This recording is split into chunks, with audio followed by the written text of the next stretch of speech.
Ito pag-usapan natin itong komentaryo nitong si Pulo. Kasi ito may connection sa Duterte, kay Tambaluslos at kay Saldico. Siguro kung public official ka, di ba? Siguro tanggapin mo lahat ng klase yung pag-iimbestiga, di ba? Kasama yan sa trabaho di ba? At kung gusto mong patunayan na maayos yung ginawa mo, bakit hindi ka papayag? Natignan nila lahat. Di ba? Ganun lang yun. Hindi lang naman Davao City then in fairness ang iimbestigahan ng committee. At pagkaalam ko, hindi ako, I'm an ex-official. Ito ang punto ni Puno. Sabi ko na una pa lang, iba na tabas ng dila nitong mama na ito eh. Kaya sabi ko nung unang vlog ko, hindi ko kilala to. Bigyan natin ng chance. Pero iba pakiramdam ko rito. May pagkaano rin eh. May pagkaaso ni Tamba. Tingnan mo ngayon, may problema sa flood control. Ang binabanggit, huwag kayong magtambo, kayong mga taga-Davao, kayong mga Duterte, huwag kayong magtampo. Kasi talaga namang dapat iniimbestigahan lahat. At hindi naman kayo ina-isolate. Lahat naman iimbestigahan. So, kayong mga taga-Davao, kayong Duterte, huwag kayong magtampo. Ganon? Bakit Duterte lang ang binabanggit mo? Di ba? Pati yung flood control na sinasabi nila marami diyang contractor, mga congressman. Anong sabi mo? Kayo mag-iimbestiga, wag nyo kaming panghimasukan, wag nyo kaming pangunahan. Akalain mo? Anong gusto nyo? Moro-moro? Ang involved na mga contractor, mga congressman, tapos kayo mag-iimbestiga? Anong kalokohan yun? Anong katangahan yun? Totoo naman Tingnan nyo na lang kung hindi ba katangahan yan.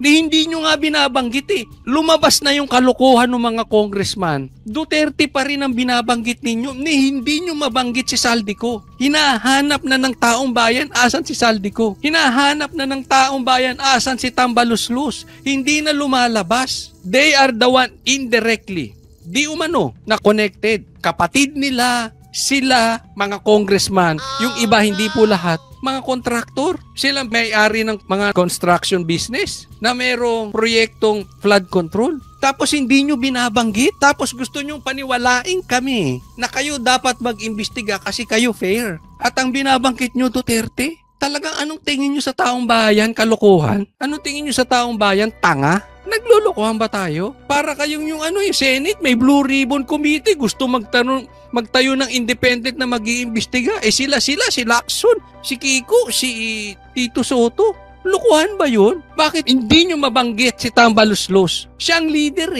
Dapat nga, by now, may statement na si Tambaluslos. Anyone involved under me, tatanggalin ko. Wala. Kayo dyan, Naku, pambihira. Yung mga involved, wala.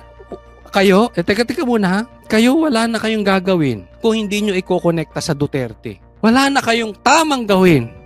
Sasali ako siguro. Pero as of now, ang alam ko marami silang areas na iimbestigahan. Hindi lang yan. Pati yung pinuntahan ni Presidente sa Baguio, sa Mountain Road. Baguio, sige. Imbestigahan nyo rin si Magalong. Yung mga nambibisto sa mga kalokohan nyo dyan sa Kongreso, yun ang mga gusto nyo imbestigahan. Pupuntahan din nila yata yun. Yung mga yun, lahat ng mga binanggit na ni Senator Lacson, I'm sure pupuntahan nila. Banggitin mo si Saldico. May ibang probinsya pa na alam kong pupuntahan nila na. Banggitin mo si Tambaluslos. Bala na lang sila mag-announce na. Pero hindi naman sinisingle out ang Davao City. Kaya bilang mga tagapaglingkod ng ating... Hindi sinisingle out, ba't di nyo mabanggit yung iba? Naglalabasan na Ang sabi nga ni Magalong, alam nyo, anong sinabi ni Magalong? Yung pinakamalaking nakupit, alam ng mga congressman. Alam nyo. Tanungin kita, Sir, with all honesty, under oath, umarap ka sa Diyos. Hindi mo alam kung sino pinakamalaking nakurakot dyan sa flood control dyan ng mga congressman? Sabi ni Magalong, alam nyo Don't tell me, si PRRD na naman. Duterte na naman. Alam mo, kung merong konting baha sa Davao, yung mga taga Davao, ipagtatanggol ang Duterte dahil satisfied sila sa serbisyo. Kung may bahaman, humuhupa agad. Isolated case, ika nga. Hindi ka naman ipagtatanggol ng syudad mo kung pangit ang patakaran nyo. Di ba? Come on, i-compare nyo Davao sa mga lugar na iba. Gobyerno, wag na tayo magtampo kung titignan yung ating mga tabas ng dila nito, parang wala nang kinatandaan Di mapuri pa sila, di ba? Kayo, tanongin ko, asa na si Saldico? Hindi, mga manunood, nakita nyo ba? Asa na si Tambaluslos? Nakikita nyo pa ba? Iniimbestigahan ba nila? O gusto nilang imbestigahan Duterte lang? Sa tingin ba ninyo, hindi nila alam kung sino ang pinakamalaking may nakupit patungkol dyan sa flood control na yan? Sino yung mga totoong may-ari ng construction company na involved sa flood control projects? Simple lang. Hanggat hindi nyo hinahanap si Saldico, hindi namin, paniwala kayo, Saldico tsaka si Tamba, sila ang leader dyan eh. Hindi namin tatantanan to. Hindi kami payag. Ito ha, wag po tayong makakalimot. Hindi po tayo papayag na ililigaw nyo sitwasyon. Hindi itong mama na ito ha. Hindi natin alam kung sino nagliligaw. Meron po kasing extradition case daw sa US na dapat dalhin na doon si Pastor Kibuloy. At ang tumutulak dito, yung mga dilawan. Pansinin nyo, silang mainit yung mga dilawan at saka yung mga komunista at saka mga NPA. Wala po akong pinapangalanan na pero alam nyo na siguro kung sino yung mga komunista. Kayo nang bahala maglagay dyan. Lagay nyo pangalan tapos komunista.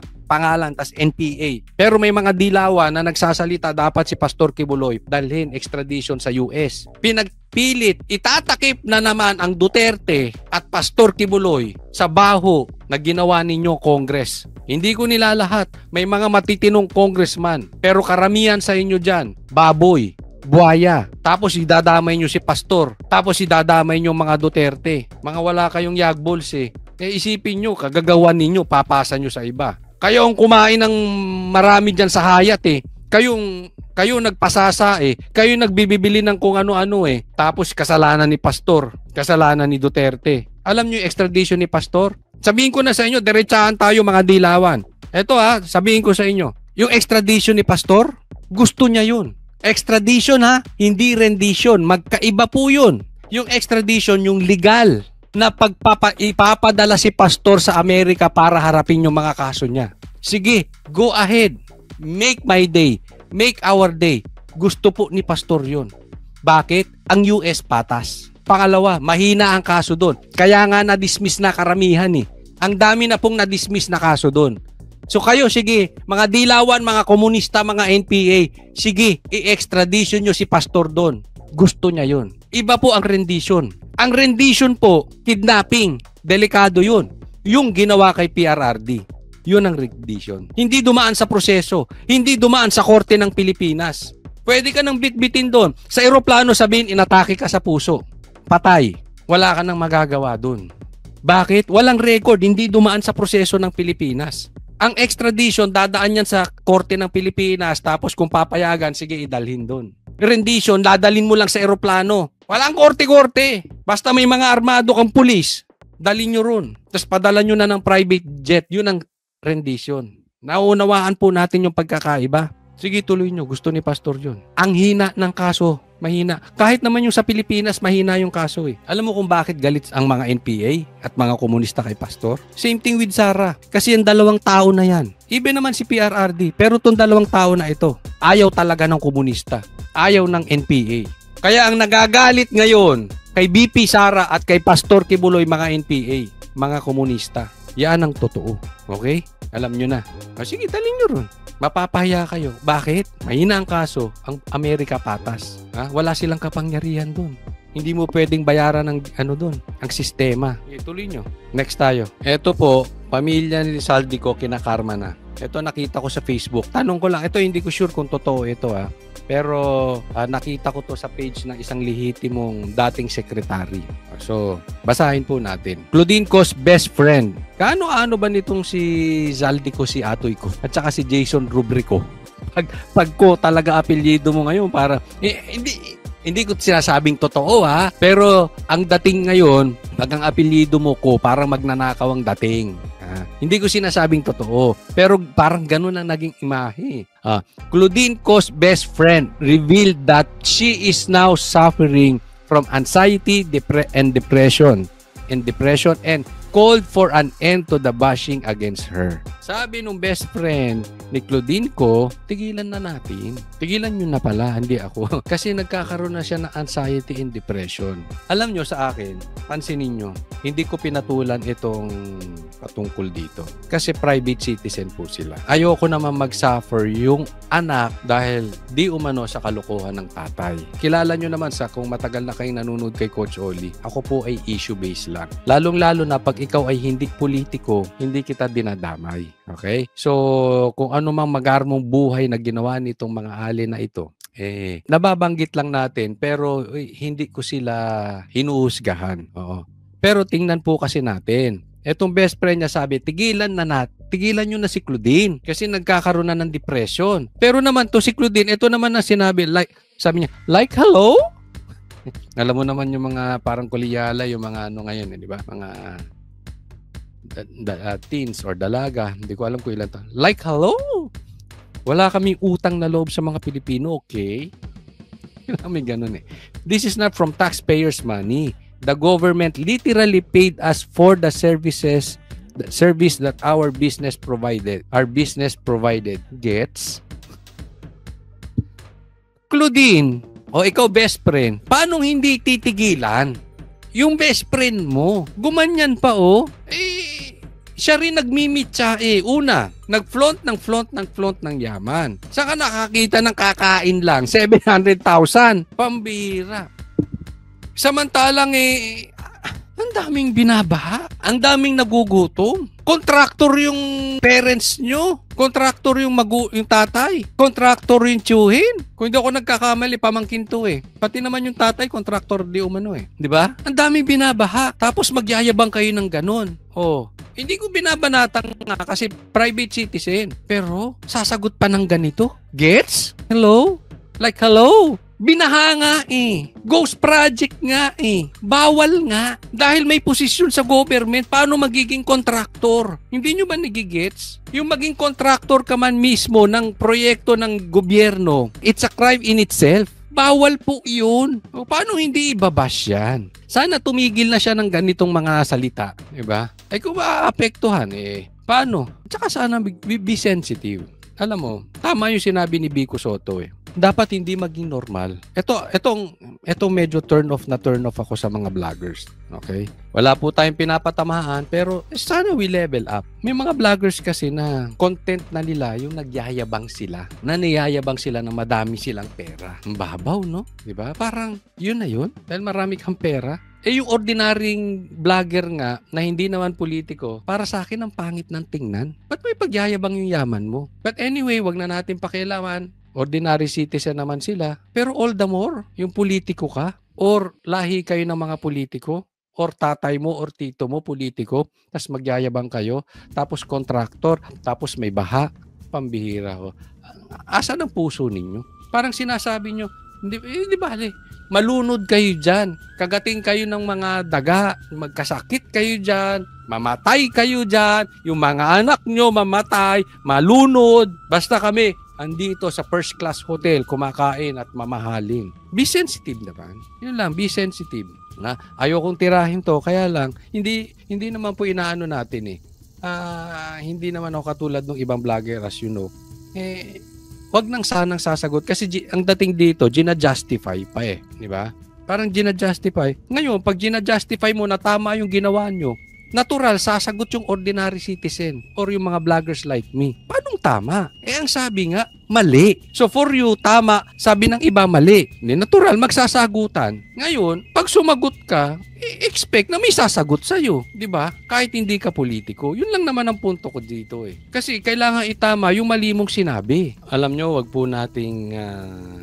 Ito, suggestion ko lang Huwag po nating pagyabang yung ating mga yaman. Hindi ba alam yung simpleng pero yung sobra-sobra na. Tapos yun ang content, tapos yun ang pinagyayabang mo. Sa lahat, hindi lang po ito sa mga ko. Maging sensitive din tayo dun sa ating mga kababayan na medyo dumadanas din ng Yun lang naman sa akin, dumadanas ng kahirapan. And doon sa mga politiko, hindi ito kay Saldico pangkalahatan. Mag-iingat po tayo dahil halimbawa ikaw ay isang politiko, malaki nga kinikita mo. Pero galing sa nakaw. Kaya mo bang konsensyahin na ang daming nagugutom para may pambili ka lang na magandang payong na nasa magandang sasakyan? Diba? Kaya ng konsensya mo yun kung galing sa nakaw. Tapos, anong itinuturo mo sa next generation? Anong ituturo mo sa mga anak mo? Di mang isa rin. Di mang gulang din. Di magnakaw din. Para maituloy nila yung kanilang lifestyle. Basta angat kami sa inyong mga Pilipino. Angat kami. Okay? Kayo dyan lang kayo sa ilalim. Ganyan na matututunan ng next generation. Magnanakaw din yan. Wala matututunang tama yan. Kaya nga sabi, yung cursed, yung sumpa, pinapasa yan generation to generation eh. Bakit? Pansinin nyo yung mga anak nyo, yung nagkaroon ng anak ng bata. Lalo na yung mga bata, mga 2 years old, 3 years old. Gaya ng gaya sa inyo. Kung ano sasabihin nyo, sasabihin. Kung anong gagawin nyo, gagawin. Hindi nyo alam, ang ginagaya ng bata, ng mga anak natin, yung ginagawa, hindi yung sinasabi. Mag-iingat po tayo ha. Kayong mga politikong magnanakaw. Lalo na magnanakaw ka na adik ka pa. Hindi ko sinasabing si Saldi ko ha, pangkalahatan na po ito. Magnanakaw ka na adik ka pa, anong gagawin mo? Masaya ka ba yung anak mo magiging addict din? Masaya ka ba yung anak mo walang alam sa buhay kung hindi magnakaw din? Anong klaseng buhay yan? Mayaman ka nga. Ganyan naman nangyayari sa anak mo. Matutuwa ka. Hindi rin. Meron pa nga silang sinasabi. Buti pa nga yung flood control projects daw. Ang pangit ng pagkakagawa. Buti pa daw yung nose line. Buti pa daw yung nose lift. Napagawa ng maayos, pambira. Yung nose lift, napaganda ng matindi, matibay, maayos, magandang tingnan. It serves its purpose. Yung flood control projects, pambira. Giba agad, isang bahalang. Naku. Next topic po tayo. Eto. Si Chua, lumuhod kay Isko. Sabi niya, magtulungan para sa masa. Yan po ang post ni Yorme Isko. Isko and Representative Chua, other Solons meet amid row over unauthorized projects. So, dumalaw po si Chua, siyang pumunta kay Yorme Isko para siguro makipag-usap. Meron silang deal anyway. But ako, tiwala ako dito kay Yorme Isko. Alam ko, galito kay Chua dahil sa mga kamalian at kapalpakang mga pinagtatayo nito. Mga pinag-iba niya at mga pinatayo niyang illegal.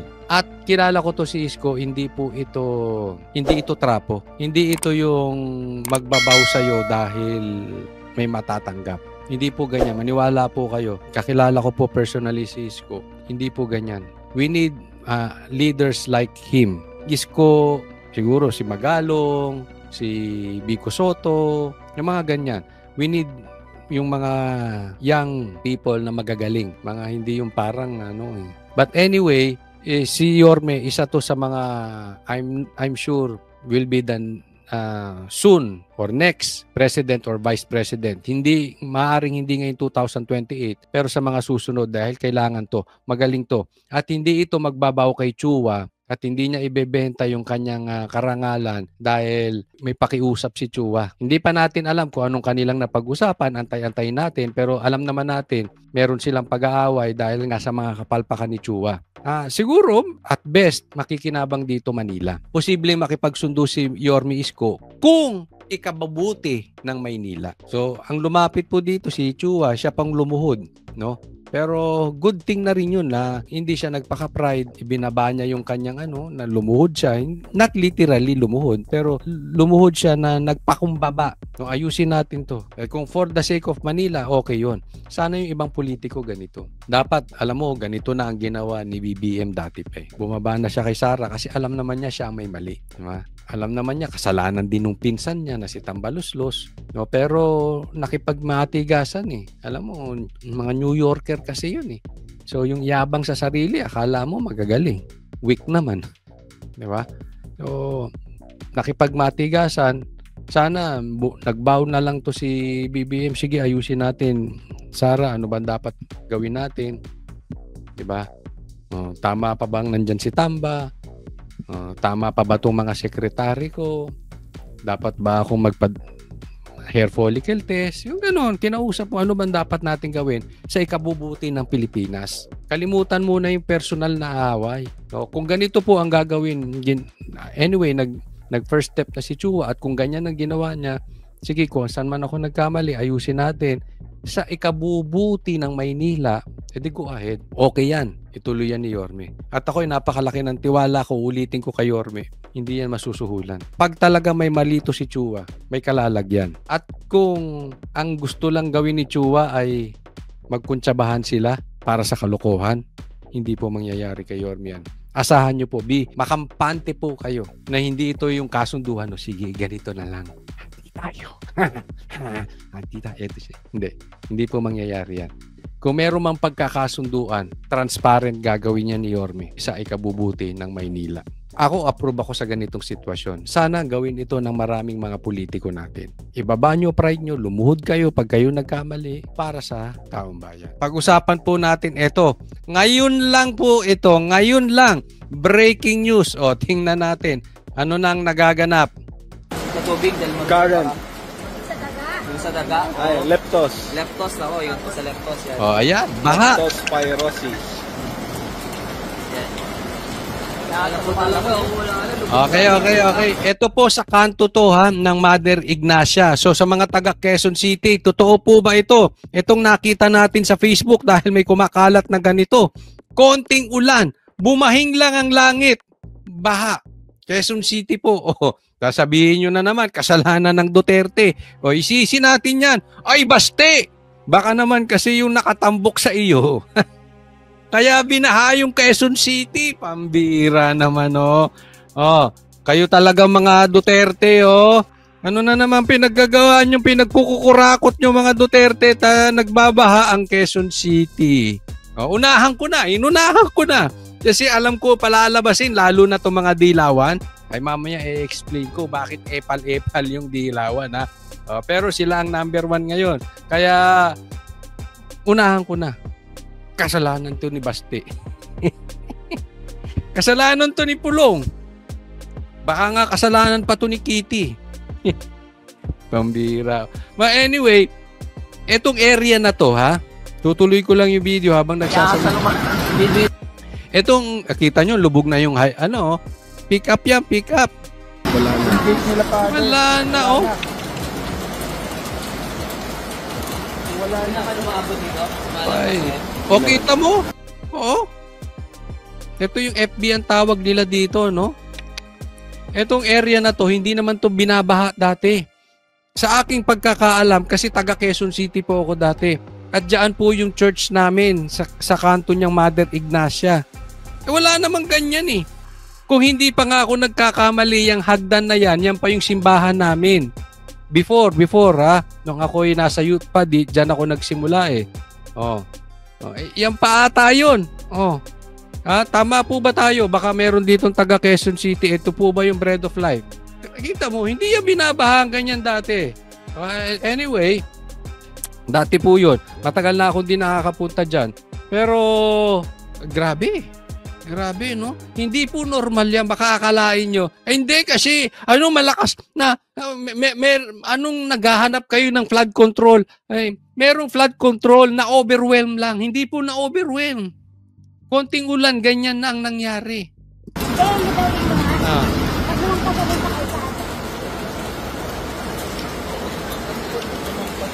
Oo nga, parang yung sa kabahan. Yung pick up wala na po. Wala na talaga. Babay pick up. Ford yan, Ranger Ford. Alam mo, hindi naman ganyan. Lumaki ako ng Quezon City eh. Hanggang hanggang college. Nandyan ako sa Quezon City. Wala naman. Ewan ko na nangyayari. Tignan nyo yan, no? Wala na rin yan, no? Grabe po, oh. Lumama na yung dati naming simbahan. May swimming pool na yung kalsada nila. Pambira. Big time na kayo talaga naman. Summer Avenue po.